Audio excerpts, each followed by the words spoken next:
Şoңғы спорты yıldan yıl көбірек райондашларыбызны үзенә җәлеп итә. Шоңгыга басучылар арасында яшьләрнең дә, өлкәннәрнең дә күп булуы сөендерә. Спартакиада уеннары кысаларында 29 гыйнвар көнне шоңгы ярышлары үтте. Оешма предприятиеләр арасында үткәрелүче 36-нчы кышкы Спартакиада уеннарын дәвам итеп, командалар шоңгы эстафетасында көч сынашты. Шоңгы ярышларында инде гимназия коллективы, мәктәпләр коллективы инде актив катнаша. Инде ярышлар буласы билгеле булулар, инде без укытучыларыбыз әзерләделәр. Инде теге угышларыбыз да бар. Киләсе елга инде куйган максатларыбыз да бар.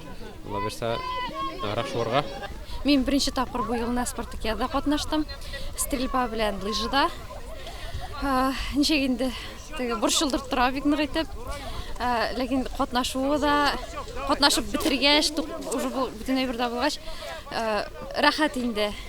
Үзеңне коллектив белән бердәм итеп сизә башлыйсың. Үзең теме бар инде. Шоңгы ярышларын без бик яратабыз. Көне дә мотор. Менә безнең бүген ЦРБ коллективы Алла бирсә яхшы урыннар алачак. Һәм барыгызны да шоңгыда йөрергә чакырам. Үзем дә бик яратып шоңгыда йөрим.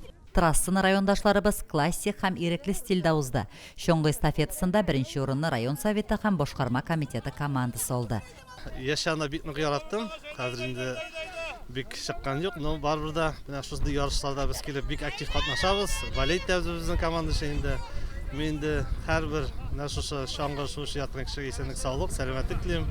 Шуннан да бу спорт төре бик көчле сәламәтлек бирә. Һәм инде барлык кешегә дә шушы спорт белән шөгыльләнсә дигән теләк белән калам. Безнең инде бу Спартакиадаларда инде шоңгы ярышы елда үткәрелә. Шоңгылар инде ул сәламәтлеккә дә шыныктыра торган ярышларның берсе инде. Шуңа менә бүген дә бик матур ярыш үтте. Көчлеләр җиңде. Шуңа киләчәктә ярышлар шулай туктап тормасын, шоңгы ярышлар булып торсын. Мәктәпләр командасы 2нче урынга чыкты. Сети һәм балалар бакчалары командасы 3нче урынга лаек булды. Мәктәпләр, хостаханә район хакимияте хезмәткәрләренең җанатарлары аеруча актив булулары белән аерылып торды. Лилия Шәймиева, Динар Нурытдинов, Мөслим телевидениесе.